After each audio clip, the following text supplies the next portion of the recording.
The stars were quiet that night. Far above Earth, in the dark space near Luna Station, a small black ship floated silently.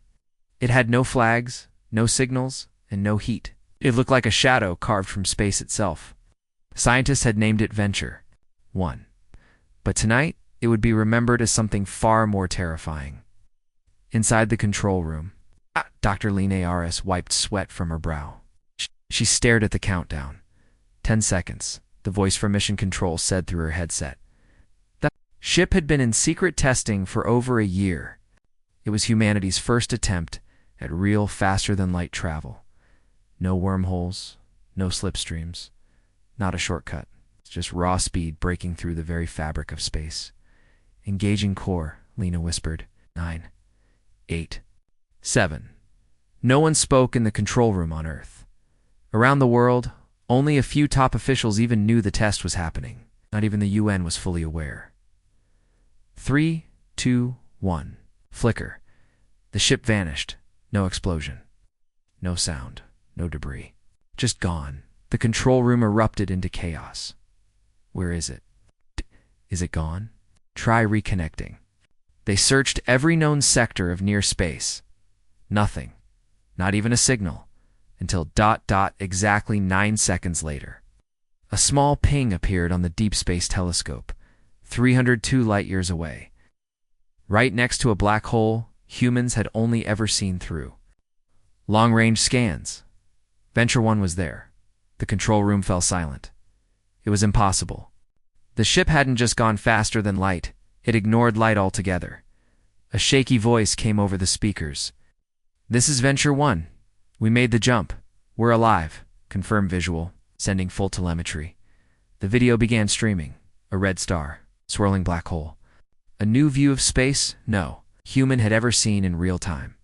Everyone watching was too stunned to speak. Then the static hit. The screen cut to black. An alarm beeped. Then a second video came through, not from Venture 1, but from the deep listening. Array in Norway, an unknown frequency was being received strange patterns, pulses and hums, almost like breathing, and then a voice, not human. Not any known language, but one word translated through the system's AI over and over again. Why? Lina's hands trembled. What did we wake up? Across the galaxy, a different kind of silence was broken. Inside the central chamber of the Galactic Council, an ancient gathering of 112, star-faring species of blue light began blinking at the heart of the dome of time. That light had not turned on in 12,000 years. An old, scaled creature named Viratel hissed in disbelief. He had served on the council for over 400 cycles. He'd only ever heard stories of that signal. He pressed his claw to the center of the light. A holoscreen rose, showing Earth, and the exact jump signature of the FTL engine used. One of the council members, a crystalline being named Oris, looked around in alarm. That engine type was outlawed after the Pulse Wars, she said. It nearly unraveled the fabric of real space. Viratel nodded slowly. This was not a mistake. The humans did this knowingly. The chamber grew louder as more members entered. Word was spreading fast. Many had never even heard of Earth. Others remembered the planet as a quiet, slow-moving backwater. But now, Earth had touched the one thing they were all taught to fear. Faster than light, without stabilizers. The jump that killed stars emergency protocol was initiated. For the first time in millennia, the Council of Preservation was called to session. It meant one thing. Someone had just threatened galactic stability. Back on Earth, Lina was watching the raw footage again, over and over. Venture 1's camera had captured something strange right before the ship. It reconnected with Earth just before transmission cut out. For less than half a second, the video glitched. But when slowed down, it showed a shape, something massive, curved, cold, like a metallic ring with no end. The ship had passed near it, or through it. The AI enhancement marked it as non-natural, unknown origin. Lina stared at the footage. "We didn't make a new path," she whispered. Followed someone else's. The Venture 1 team was kept under military lock. There were heroes and prisoners. Earth's top scientists began testing the FTL drive again, running sims. collecting the data from the deep space sensors, trying to figure out what had just happened, but they weren't alone anymore. The Galactic Council had arrived. 3 massive ships appeared in the edge of the solar system. They didn't make noise. They didn't show lights. But Earth's satellites saw the ripples. Their mere presence bent gravity. One of them sent a signal toward Mars. Then all 3 ships disappeared, again without jumping. The Mars base went dark. No explosion. No distress call. Just gone. Panic spread behind closed doors on Earth. World governments began arguing. Some wanted to use the FTL drive to escape. Others wanted to destroy it before the visitors returned, and one private corporation, Deepski Tech, the ones who had built the original FTL prototype, wanted to do it again. They believed the drive had opened more than just space. They believed it had awakened something ancient and powerful. But they didn't understand. The Council wasn't sending scouts anymore. They were sending judges. In the deep cold of Council space, Viratel sat in silence as the chamber filled. The vote was approaching. Destroy Earth now, or make contact and see if humanity even understood what it had done. Oris was shaking. If we let them live, they'll keep testing. They'll cause another rupture. They are young, Viratel said. They are dangerous, Oris replied.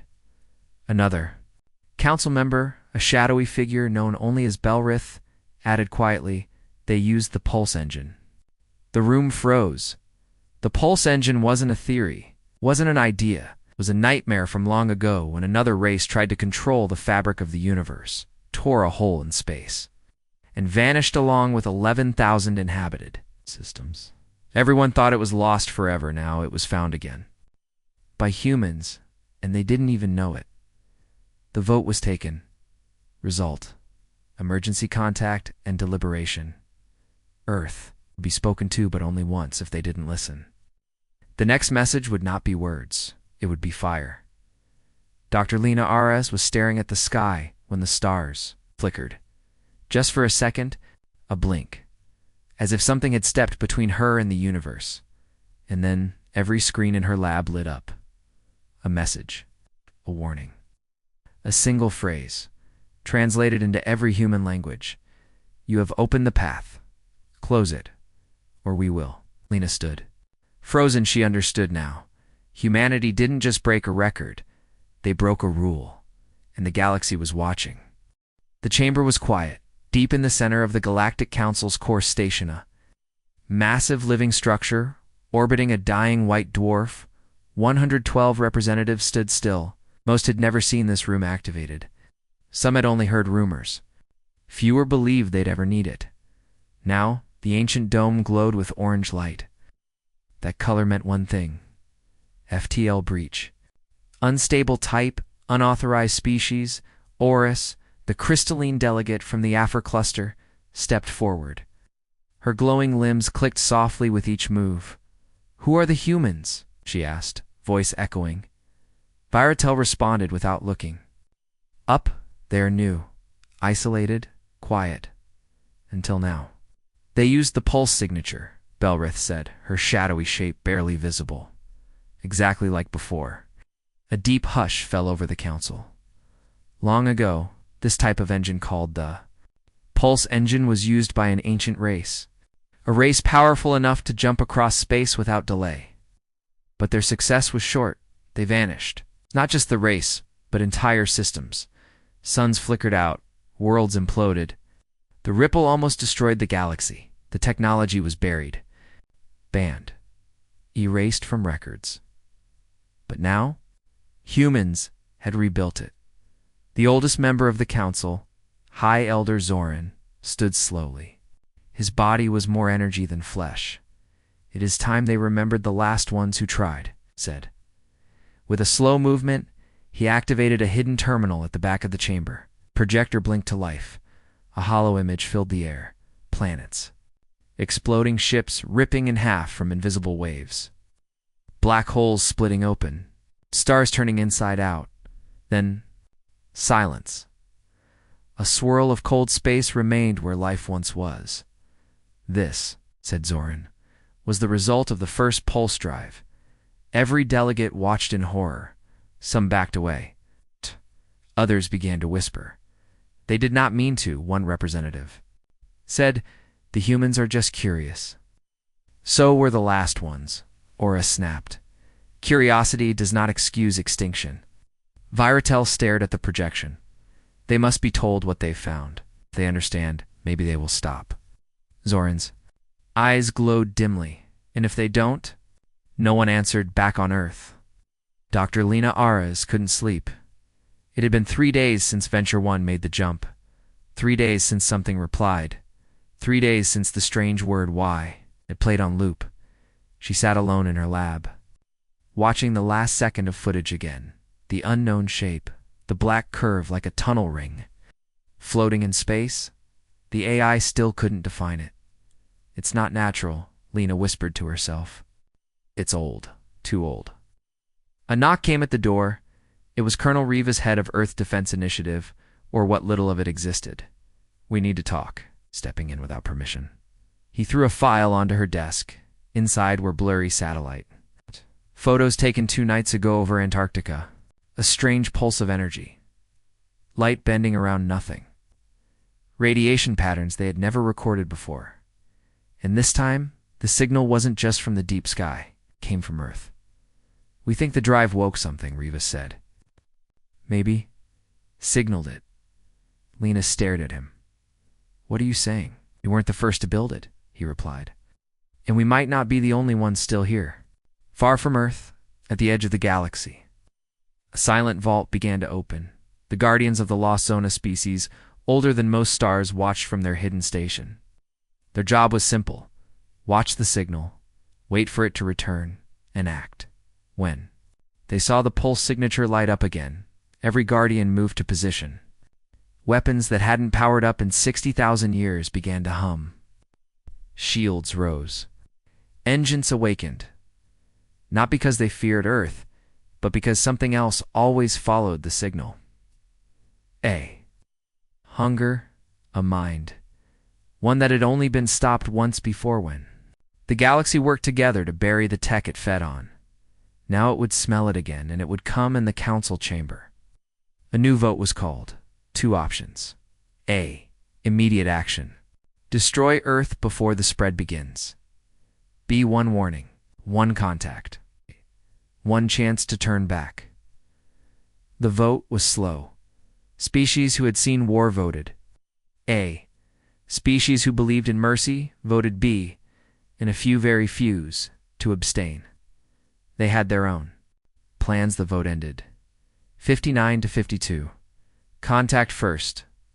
Viratel exhaled with deep relief. They will be given a chance. But 1, Oris warned. Just 1. The next day, the skies above Earth changed. 3 enormous ships appeared outside Jupiter's orbit. Not with noise or light, but with stillness. Like the stars had stopped moving to make room. Earth's telescopes went blind. Mars's scanners melted. Communications flickered. Then a message arrived on every screen, every language, in every voice. Do not activate the pulse drive again. You have 1 chance. Listen or perish. The world panicked. News spread fast. Was it aliens? A hoax? A weapon? But deep in the UN's private war room, they had no doubts. They had used something they were never meant to touch. And now, something ancient was watching. Lina stood before a panel of world leaders, showing them the images of the black curve, the pulse signature, the council's warning. This is not just a jump engine, she explained. It's a flare, a beacon. To them, it means war. Then destroy it, a general snapped. But Lina hesitated. There's something else. She pulled up a scan of the moon. A strange, circular heat signature had appeared near the South Pole. Not natural, not human, made. It was pulsing. In sync with the FTL drive, we didn't invent the tech, Lina said softly. We reactivated something. Something buried long ago. In a dark room in Geneva, the CEO of Deep Sky Tech was having a private call. No. We're not destroying the drive, he said. The voice on the other end replied with static and code. Not human, he nodded. Understood. He looked out the window. In a hidden underground facility, a second engine had just been installed. Smaller, sharper, a different kind of pulse. He smiled. Let the council come. They had no idea what humans were truly capable of, not yet above Earth. The council's message ended with one final phrase. You are standing at the edge of a graveyard. Step back or fall in. Lina stood outside, staring at the stars. She had dreamed of this moment all her life, meeting alien life, traveling faster than light, unlocking the mysteries of the universe. But not like this. Not under threat. Not with fire waiting in the dark. She felt something in her gut. The council wasn't just scared of what the humans had done, they were scared of what might come next. And deep inside, Lina began to wonder, had they already gone too far? The desert was still in the middle of nowhere outside the city of Alice Springs. Australian old military base flickered to life. Wind howled through broken fences. Dust covered the ground. No one had used this place in years until now. Inside, an underground bunker, a steel door hissed open.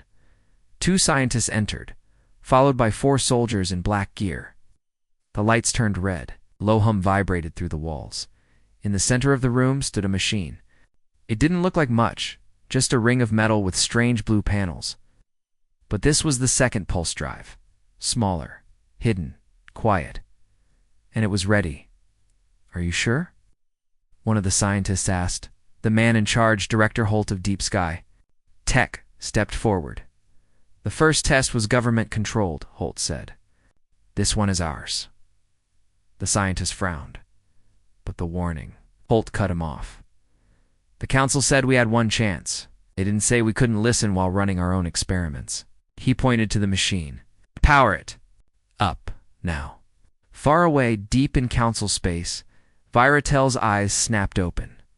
He had been resting in meditation.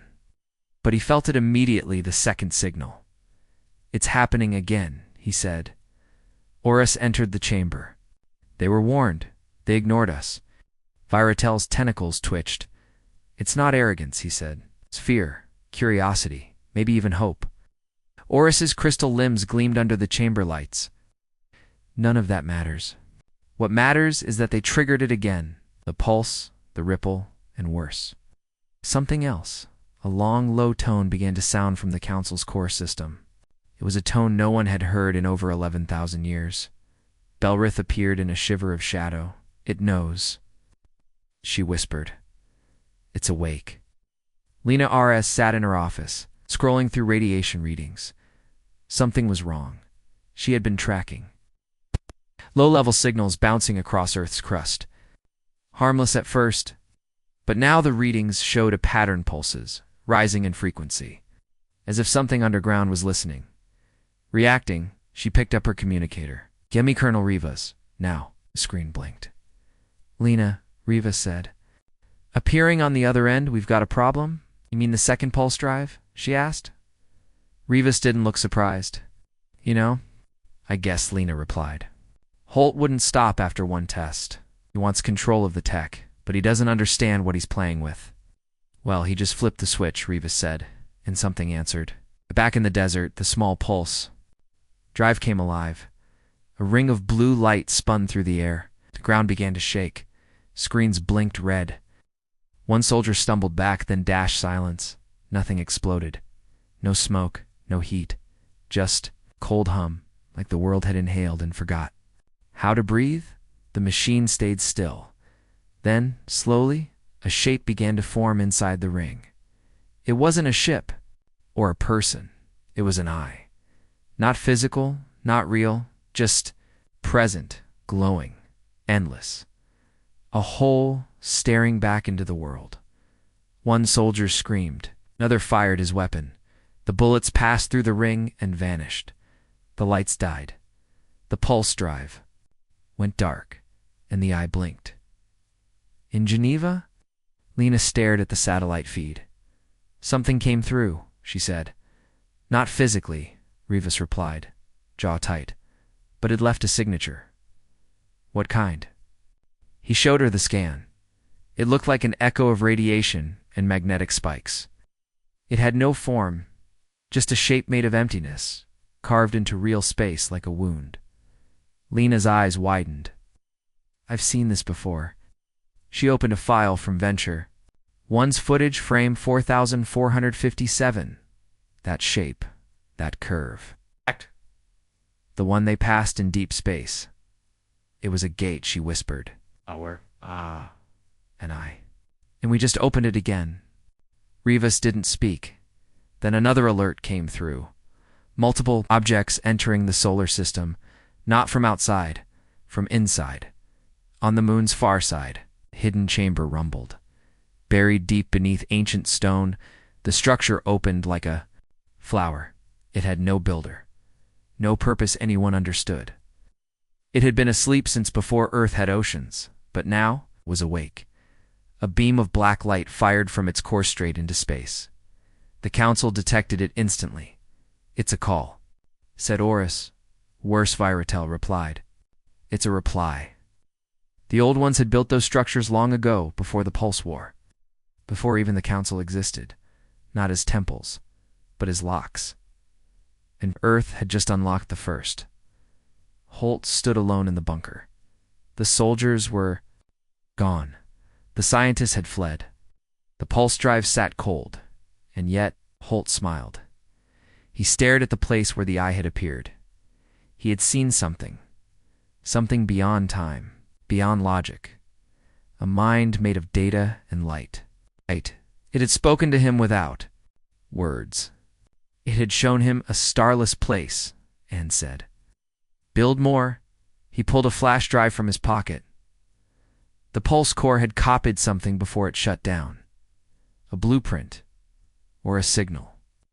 He didn't know what it was yet, but he would find out. He would build it. Lina was running out of time. The council's message had repeated across Earth. Close the path, or we will. But no one could agree how. Some governments wanted to build defenses. Others wanted to surrender. Deep sky. The tech denied everything, and all the while, more signals came from space. Objects moving in ways physics couldn't explain. Speed without motion. Distance without time. The pulse engine had done more than jump. It had ripped a hole. Something ancient had smelled the wound. She sent one final message to the UN's Emergency Council. We didn't invent the danger. We discovered it. And now it knows we're here. Above the Earth, the stars blinked. 1, 2. Then more. Something was entering orbit, but not with engines. The Council's ships were arriving again, but this time, they weren't alone. A fourth object appeared, black, massive, and silent. It had no known origin. No heat, no signal. It wasn't part of the Council, and they didn't know what it was. Oris scanned the shape. "It's not ours," she whispered. Belrith hissed. But it came through. Veretto looked down at Earth. Then we're already too late. The sky began to hum. The moon's lock opened fully, and deep beneath the ocean floor, another lock began to crack. Earth had been chosen, not for invasion, but for something worse. Awakening. The black object in orbit didn't move. It didn't spin. Ow! It didn't glow. It didn't send signals. But every satellite near it died. One by one American. Chinese, private, military, they all went dark the second they got close. Even the Council, ships kept their distance. From Earth, it looked like a shadow the size of a city. Floating above the planet like it had always been there, as if it belonged. But Lina Araz knew better. She stood on the UN Skywatch Tower, staring at the data feed. No readings. No heat, no gravity pull. "It's not a ship," she whispered. Colonel Rivas stood beside her, arms crossed. "Then what? Is it?" "I don't think it was built," she replied. "I think it was released." Rivas turned. "You think that thing came from here?" Lina pulled up the old moon scan. The buried structure. The signal. Then the same shape found in Antarctica. And again in the Pacific Ocean. Just 12 hours ago, The pulse didn't just call something from outside, she said. It activated. Things inside Earth. Things that were waiting. Rivas clenched his jaw. We have to destroy it. Lina shook her head slowly. No, you don't destroy something you don't understand. That's how you start a war, said nothing for a long time. Then he asked the only question that mattered. Then how do we stop it? In orbit, the Council's 3 ships surrounded the black object carefully. Silently inside the lead vessel, Oris watched it on the main display. Her crystal limbs glowed dull orange, a color of morning. It's one of them, she said. Viratel appeared beside her. Not the original ones, but a piece. A fragment. The pulse reassembled it. Oris narrowed her gaze. If it stabilizes, more will follow. And the locks, Belrith asked, materializing from shadow. Will they hold to have? Already cracked, Viratel answered. One on Earth's moon, one under their ocean, the third. Oris turned toward the far edge of the display. We don't know yet. They had no time. This wasn't just about the pulse. Anymore, the locks had been placed long ago to keep something inside now. Humanity had the key. Beneath the Pacific Ocean, nearly 6 kilometers below sea level, a team of drones scanned a deep trench. They had been sent by Deep Sky Tech under full secrecy. Holt had ordered it after decoding the file copied from the second pulse drive. Send the drone into the fissure, said through the control room monitor. The technician hesitated. It's not stable. The trench opened yesterday. It's like something moved. Holt leaned in. Exactly. I want to know what moved.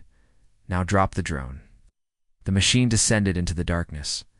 Lights flickered. Pressure increased. Then at the base of the trench, found a smooth circular surface. Not rock, not metal.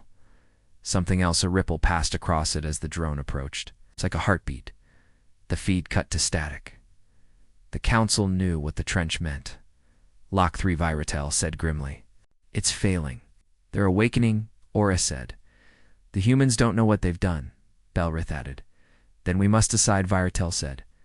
Do we destroy the black object before it reaches full strength?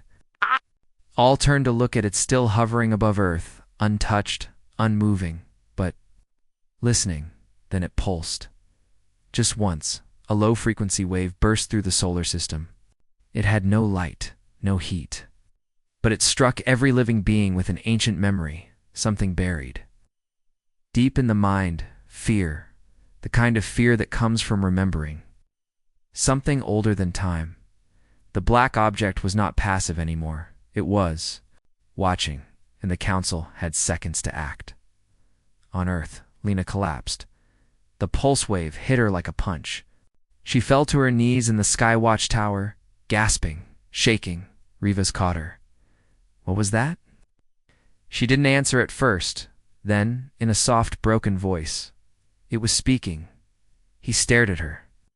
What did it say? Lina turned to him. What? Word. Her voice trembled. Hunger. In the Deep Sky headquarters.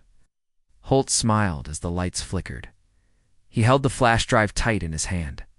He had decoded more. The pulse energy signature was more than an engine, it was language. A pattern.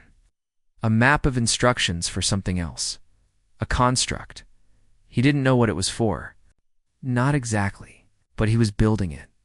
And when it was complete, he knew the truth. He would not need the Council. He would not need governments. He would not need. He would have them. The Council ships armed their weapons. Massive fusion disruptors. Charged. They'll see this as an attack, Viratel warned. They'll understand later, Oris said coldly. If there's a later. She raised her arm. Fire. Lina felt it before she saw it, eh? Rumble in her bones. She turned toward the orbital display. Streams of white light burst toward the black object. Fusion pulses designed to burn holes in moons. They hit directly. A blinding flash lit up the sky. 1 second, the black object vanished. Cheers broke out across Earth. Then, the light cleared, and it was still there, untouched. Inside the Council ship, alarms screamed.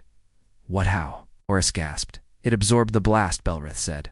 Wide-eyed or fed on it. The black object pulsed again, and this time it moved. Not in space, but in thought. Every screen aboard the council ships went dark, then lit up again, with one word: feed. In a secret lab in Iceland, a group of deep sky engineers stared at Holt's construct. It was nearly finished, a sphere of black metal, shaped like a seed, powered by the pulse core. Suddenly, the sphere began to glow. One engineer stepped back. It's powering itself. No, Holt said, stepping closer. It's being powered from orbit. The seed pulsed. A ring of light appeared around it, just like the first drive. Then, whisper, not in ears, it's in minds. Words that didn't belong in any language. The engineer screamed and collapsed. Holt smiled, they're ready. Back in the Skywatch Tower, Lina's hands shook. She stared at the growing data storm across the globe. Sleep patterns disrupted. Migraines spiking. Strange behavior. Random violence. The black object wasn't just watching. It was reaching in. And it was hungry. Rivas turned to her. What do we do? Lina stared at the growing red mark on the global scan. I don't know. And a voice echoed from every speaker on Earth. Male, female, ancient, mechanical. All at once, the locks break. The eye opens. The gate must feed. The sky over Europe darkened. The object began to spin. A hole opened in space, just above the clouds, and from it something began to descend. Not a ship, not a being, a shape, twisting, growing. Impossible to describe, as if space itself was being rewritten, and Earth was no longer the only world involved. The sky tore open. It didn't crack like thunder. It didn't blaze like lightning. It simply ... peeled. High above Europe, space folded in on itself like a wound turning inside out. The stars vanished in that section of the sky, replaced by a dark spiral. Shapes twisted within it, shapes that didn't move, but shifted. Things that could be seen, but not fully understood. Humans stared upward from rooftops, streets, and screens. Some dropped to their knees, some screamed, and some just watched. Paralyzed, like prey sensing the shadow of something that had already eaten it once before. In the UN Skywatch Tower, Lina stared at the spiral. Her voice trembled. It's not a ship. It's not even alive. Colonel Rivas frowned. Then what is it? A hunger. A concept. A memory of feeding, she said. He didn't understand. Not fully, but he could see it in her eyes. She felt it, and she wasn't alone. Across the globe, people were dreaming strange things. Visions of black oceans, cities floating upside down. A song made of screams echoing through space, and a word they didn't recognize. It all said in unison, the gate is open. Deep Sky Tech's hidden Iceland facility went silent. The pulse construct the black sphere Holt had built was no longer a prototype. It was now awake. It floated inches above the metal platform, spinning slowly, humming in sync with the spiral. In the sky, Director Holt entered the chamber alone. He smiled as his eyes reflected the strange dark glow. We're not alone, he whispered. One of his lead scientists, bleeding from the nose but conscious, crawled toward him. You have to. Shut it down, ... Holt, ...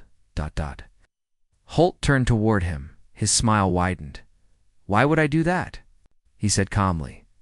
He didn't speak again, but the construct did. A sound not through ears, but inside the minds of everyone in the building. One becomes many. Many become one. The seed grows. In Council orbit, chaos erupted. 3 warships circled Earth, now joined by 2 more reinforcements from deep space. But even with their power, they stayed back. The object in orbit, the Watcher, as the Council now called, it was changing.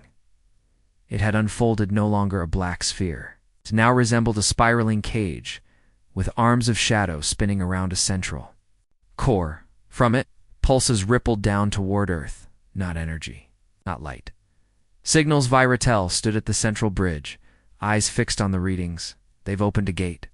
Not into our galaxy, ... but under it, Belrith hissed, her shape flickering with tension. Then they've done it. The third path, Horus whispered. We told them once, but we must tell them again. Viratel nodded. Then prepare the final warning. Lina received the message in her office. It came through her screen not as audio, but as a full visual override. Viratel appeared in golden light. Surrounded by council glyphs, you have done what others feared, he said. You have opened the gate beneath the galaxy. It's the one not meant to be touched. Rivas stepped beside Lina as the message continued. You still have time, but only if you seal it. Lina replied. How? Viratel's expression darkened. You must destroy the anchor before the spiral merges with your world.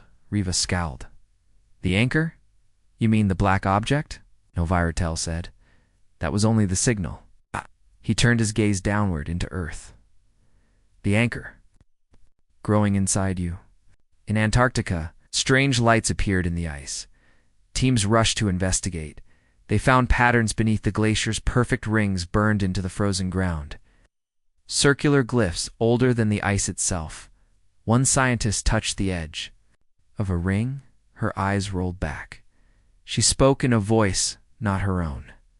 The mouth opens. Then she collapsed. Behind her, the ice began to crack. Lina's mind raced. We can't stop the Watcher. It absorbs energy. What else can we try? Rivas tapped the table. You said it's not a machine. It's a message. Right? A kind of idea? Yes, Lina said. Rivas looked at her. Then we need to interrupt the idea. Scramble it. She paused. The pulse core is tuned to it. If we generate an inverse signal, maybe we can confuse it, blind it. But we don't have another core, Rivas said. Lina slowly turned to him. Yes, we do. In the deep sky facility, Holt stood before the construct.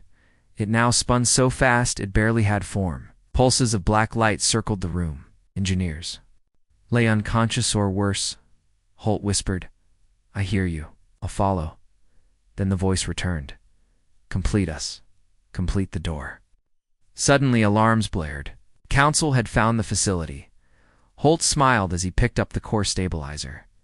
He stepped into the chamber, holding it above his head. Then everything turned white. Skywatch saw it immediately. A flash from Iceland. The pulse construct self-activated, but something else happened. To what the Watcher in orbit stopped spinning. It paused then. It turned. It had noticed something new. Something it hadn't planned for. It had noticed ... Holt in Council orbit. Viratel gasped. It's chosen a host. Alrefs. Shadows twisted violently. Then it's beginning phase 2. Aura stared into the spiral. What happens now? She asked. Viratel's voice was quiet. Now, Earth becomes the mouth. Holt opened his eyes, but they weren't entirely his. Anymore, he was still human, barely. But something sat inside his mind now. The construct had burrowed in. He saw things, stars collapsing, ancient machines crumbling, a hunger that crossed dimensions. He wasn't afraid. He was filled with purpose. He turned to the camera. Broadcasting to Deep Sky's board. This is not invasion, he said. This is rebirth. Then he vanished into a ring of black light. Lina watched the broadcast in horror. He's become a signal relay, she said. He's carrying it inside him. Can we trace it? Rivas asked. She nodded slowly. We have one chance. Then, let's take it, Rivas said. But before they could move, the lights flickered. Skywatch screens glitched. One by one, systems crashed, and on every monitor appeared the same word. Feed. The spiral in the sky expanded again, and now something was coming through. It had form. It had limbs. It was coming home. The sky bled. It didn't rain. It didn't thunder. It wept light thick, red light pouring from the spiral above Europe like a slow leak from a torn dimension. Across cities, children cried without knowing why. Birds stopped mid-flight and plummeted. Every dog barked in the same direction because something was coming through. Not a ship. It's not a god. A shape, made of memory, mass, and something older than either. It crawled from the rift without moving. Bodies shimmered like liquid shadow. eyes opened where no eyes should be. It did not land it unfolded, and it had a name, whispered in the mind of every living thing on Earth. The first mouth. In the Skywatch Tower, Lina staggered back from the screen. "It's aware of us," she said. "Not like an animal, not like a machine, like a habit, a need, something that doesn't think it remembers us." Colonel Rivas turned to her. "What do we do when it finishes coming through?" She didn't answer because she already knew. They wouldn't survive. Not Earth, not the moon, not the system. This wasn't war, it was consumption. In Council orbit, Vira tells. Skin cracked with stress lines. "We have seen this once before," he said. Oris turned to him. "You said it was sealed." "It was," he whispered. "But the pulse. Your humans didn't just break the door, they invited it in." Council warships backed away from Earth. Slowly, carefully. Belrith hissed. "We are abandoning them. We are failing containment," Viratel replied. Oris growled. "If they fall, the gate stays open. It will feed and spread." Viratel looked at her. "Then the only way to stop it is to destroy the host." Far beneath the crust of the Earth, Holt stood in a deep chamber of light and code. He was alone. But he wasn't. The construct had fully merged with him.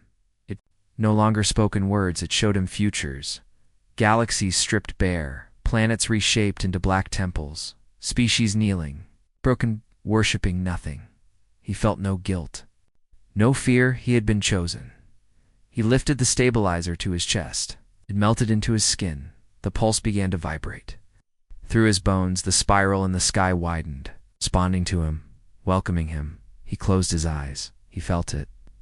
The gate was hungry, and he was ready to serve, back on the moon. The old ruins began to change. The symbols etched into the walls glowed. Not bright, but deep. Like a heartbeat coming through rock. In one buried chamber, a hidden structure began to rise, black, star-shaped. Yes.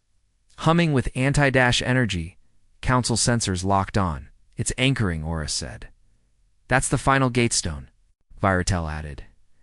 "If that one activates, the first mouth won't need the spiral. It'll grow a body here," Belrith whispered. "Then we destroy it.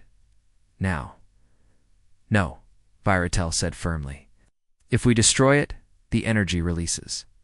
Instant. Death for the whole sector." "Then what?" Oris demanded. "We let the humans try," Viratel said. "They started this." Rivas paced in front of Lina. "We need to get Holt," he said. "He's gone," Lina replied. "He's not Holt anymore. I don't care. We track the signal, we find where he's hiding, and we stop this." Lina stared at him. "And what happens if we kill him?" Rivas stopped walking. "What? It's not just broadcasting? He is the frequency now. His mind is the tether." She pointed at the spiral.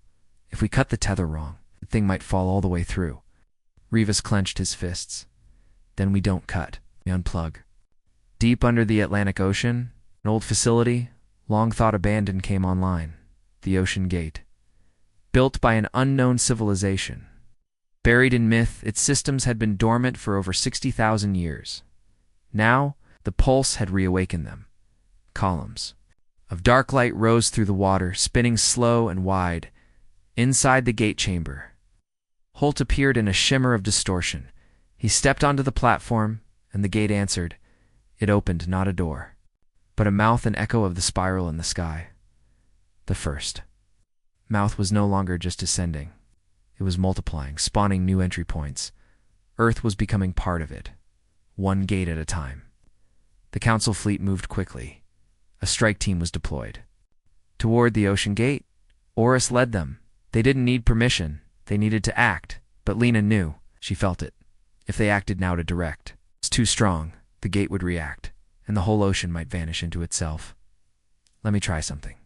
"First," she said. Rivas nodded. "What do you have in mind?" "Something old," she said. "Something human." Lina accessed an ancient part of Earth's digital infrastructure, an encrypted Cold Warrior broadcast system meant to send emergency. Frequencies too deep. Subs and satellite drones, she altered it. She inverted the pulse signal. The same.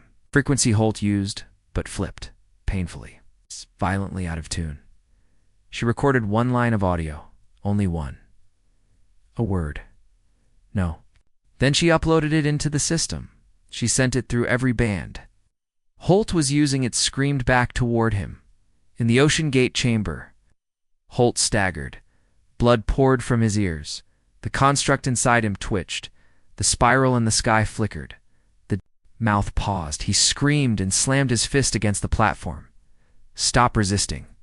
He shouted at the air. But the gate stutt air.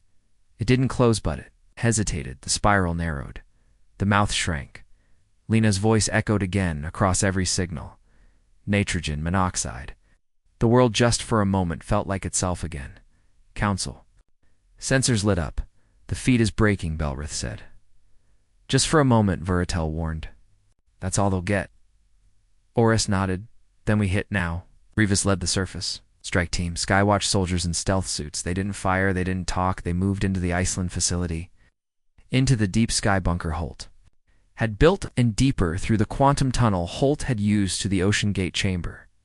When they arrived, they saw him, floating, glowing, part human, part something else. He turned to them. You're too late, Holt said, but his voice trembled. He was weaker. Lina's signal was still playing.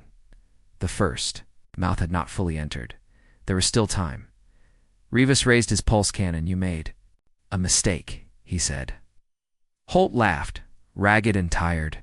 You think I control it? No, Rivas said. Then he pulled the trigger. But I'll stop you. The blast hit Holt square in the chest. He collapsed, body convulsing. The core pulsed wildly inside his chest, then dimmed. The gate began to tremble.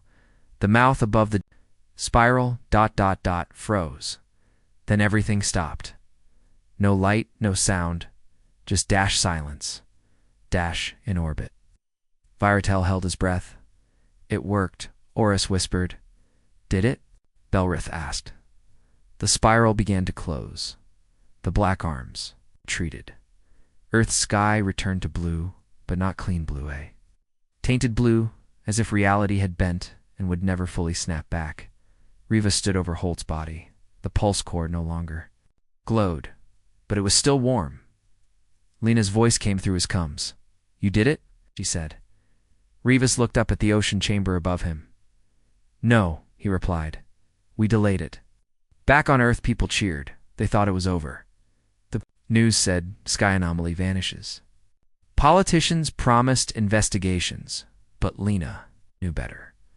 The council knew better. The pulse drive still existed. The moon gate still glowed. And somewhere deep below, something whispered. One cycle ends. One cycle begins. The spiral was gone. The sky was clear. Earth had survived. For now, people celebrated. Governments launched investigations. Deep sky was shut down, officially dissolved. News networks replayed the moment the sky healed, like it was the end of a war. But Lina knew better, because something had stayed behind. She could feel it like an itch inside her thoughts. Like a word she almost remembered. The first mouth had touched Earth and left fingerprints, and somewhere those fingerprints were still moving. 2 weeks later, the moon base went silent. No distress call, no explosion, just static. Council. Command tried to ping the station 5 times. Nothing, so they sent a drone. It returned. Corrupted video footage showed the interior of the moon base empty but not damaged. Lights flickered. Doors stood open. Symbols glowed faintly on the walls. And in the center chamber, something pulsed in the shadows. Not a creature, not a person. A shape. One that wasn't there in the previous scans. Council AI flagged it as a potential residual entity. A remnant of the first mouth's presence. A seed. Viratel summoned the emergency chamber. We didn't stop it, he said. Oris nodded grimly. We only slowed it down. Back on Earth? Rivas met Lina at an underground Skywatch site in Finland. He looked different. Tired. Like he hadn't slept since the incident. Tell me you have good news. He said. Lina didn't answer immediately.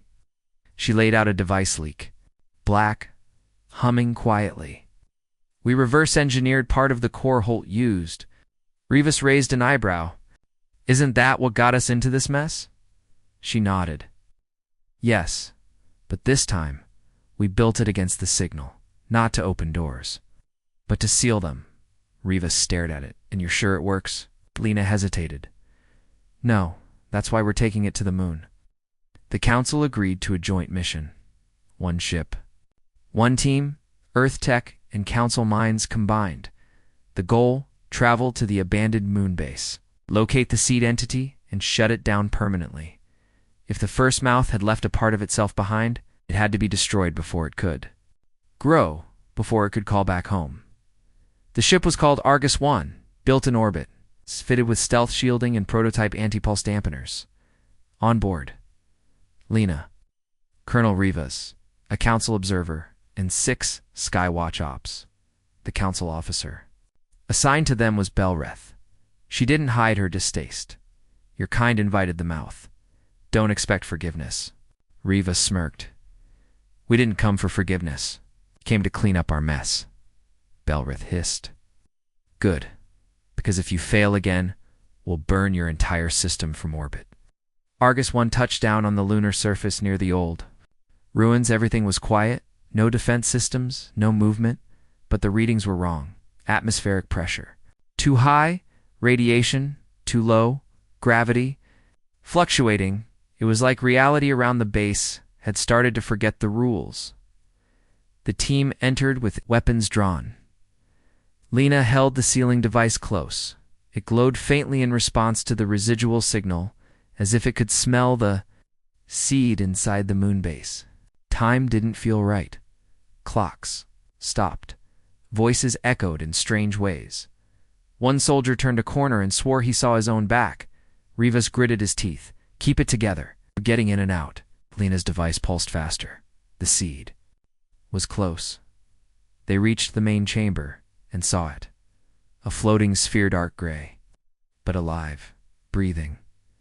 Tendrils of shadow hung from its sides, not moving, but waiting on the walls around it. Glyphs had changed. They weren't just glowing, they were spreading. New lines and shapes were drawing themselves as. If the base was still being written, Lina stepped forward. The device buzzed violently. She could hear a faint voice now, deep in her thoughts. Not speaking words, just asking, over and over, "May I enter?" She shook her head. No.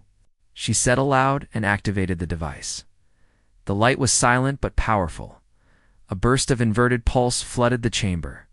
The seed screamed without sound, writhing in the air. Tendrils lashed out, hitting the walls, the floor. Almost reaching Rivas, the team fell back. Belreth snarled and fired a plasma bolt into the center of the seed. It absorbed the energy, then shot it back. One soldier disintegrated instantly. Rivas shouted, "Focus on the device." Lina. The seed shrieked again. Lina pushed forward, holding the device steady. The glow shifted from blue to white to black. Everything went still. Then a pulse. The seed cracked. Another pulse. The walls stopped drawing themselves. Third pulse. The seed shattered into dust. Gone dash. The silence that followed felt deep, more real than the strange echo world they'd been inside. Lina dropped to her knees, breathing hard. "It's done," she whispered. Rivas looked around the chamber. It had returned to normal. Almost. But on one wall, symbols still pulsed faintly. A perfect black spiral. "Back aboard, Argus I." Viratel's voice came through the comms. "You neutralized the seed. Earth is no longer at risk." But Lina wasn't so sure. "It left something behind," she said. "An idea." Belreth leaned closer. "What kind of idea?" Lina stared at the screen. "Permission." Everyone in the room went quiet. Rivas said, "You think it's still?" Waiting, Lina nodded. It asked. It didn't invade. She turned toward them, face pale. "It's not trying to take the galaxy." She paused. "It's trying to be invited back in. Far away, beyond the stars." Something listened, and smiled, not with lips, but with space. It had been denied, but not defeated. It had left the seed, it had left the spiral, it had left the question, and soon someone else would answer yes. The universe had returned to silence. On paper, the crisis was over. The pulse drive was banned.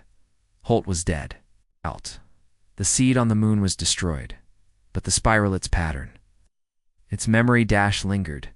The council issued a quiet decree: no further human experiments with dimensional technology. All research into the first mouth was locked under Level 0 classification. Still, whispers spread in deep space. Quiet cults formed in abandoned outposts. Strange symbols reappeared.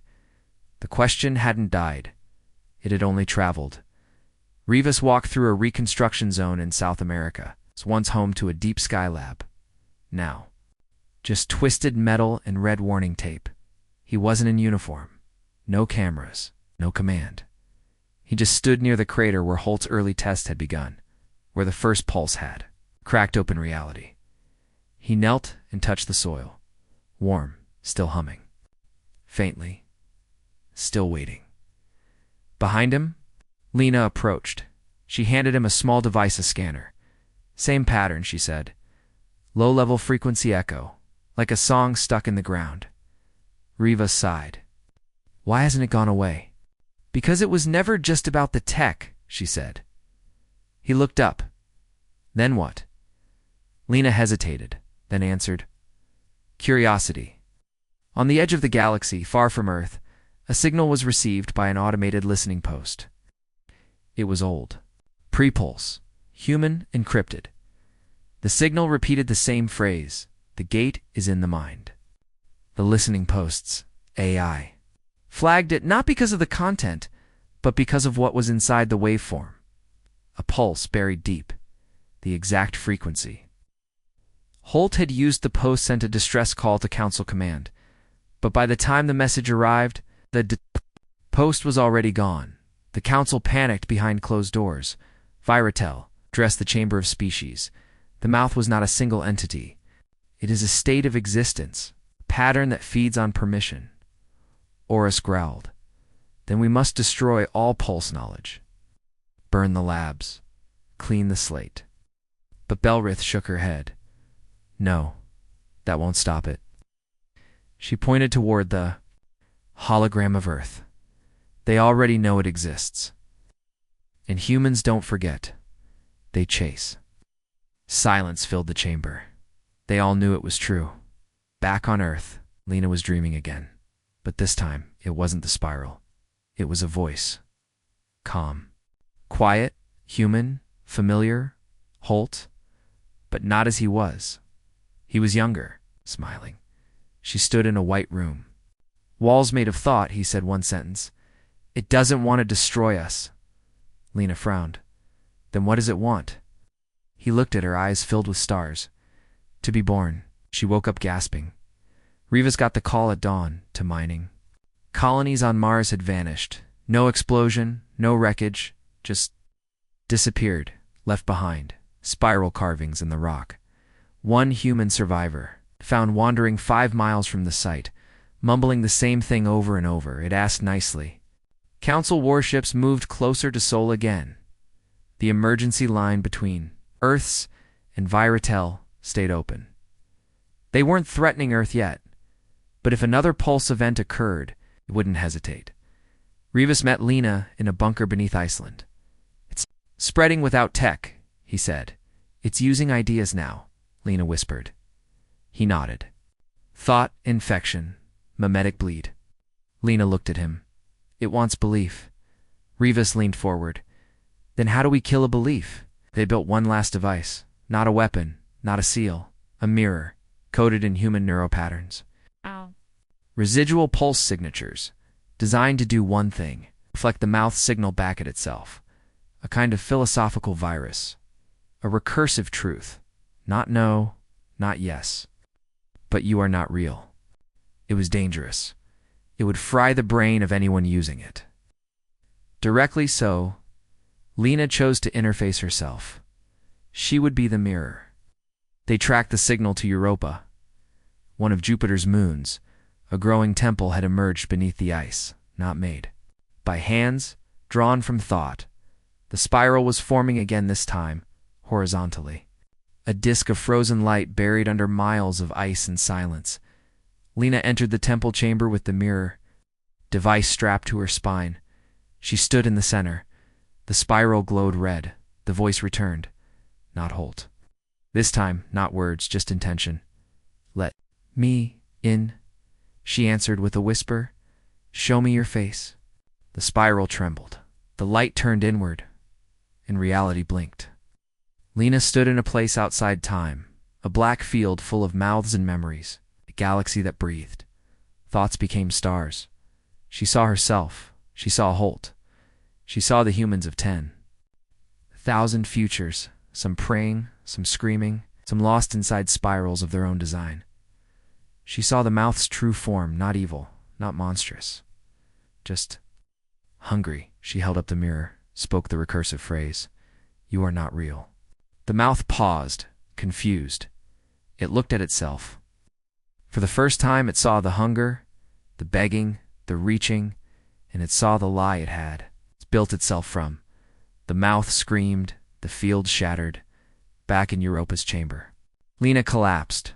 The spiral cracked, the ice shook, the disk disintegrated, the signal gone. The mirror device exploded in light. Rivas reached her just in time. He held her. She blinked. Still alive? Still herself? He asked, "Did it work?" She nodded. Weakly, "I showed it a reflection it couldn't eat." The council confirmed it. No more signal, no more gates. The pulse pattern was inert, not dead, but it's put back in its cage. The mouth had been turned inward, its question finally unanswered. And Earth. Watched closely, but left alone. For now, weeks later, Lina stood on a hilltop. Watching the stars, Rivas approached, handing her a warm drink. "Still think it's coming back?" he asked. She didn't answer right away then. Not soon. Sipped his coffee. What did it look like? Really? She turned to him. It looked like us. In the dark, across the void, something still breathed, something not quite gone. It had seen itself. It had been denied. But it had also learned. And next time, it wouldn't ask. It would be invited by someone else, somewhere else. Because no gate ever stays shut forever, especially the ones we build in our minds.